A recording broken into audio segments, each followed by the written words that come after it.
Hello guys, today I'm gonna show you how you can set up the cleaning mode for each room, and there we have the ROBOROCK Qrevo S.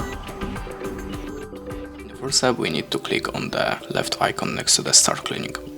Then choose from the list the customize, then tap on the edit, select the first room, and now select the settings for it. You can select the vacuum mop, only mopping, only vacuum, select the suction power, the water flow, the clean count and the road. I'm gonna leave it like here. Now just go back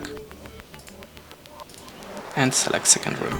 Now you can set up the other settings for this room. Then tap on the map once again and click on the accept button. Now we have two cleaning modes and the suction powers, and it's only for the one room selected. And that's it. Thanks for watching and goodbye.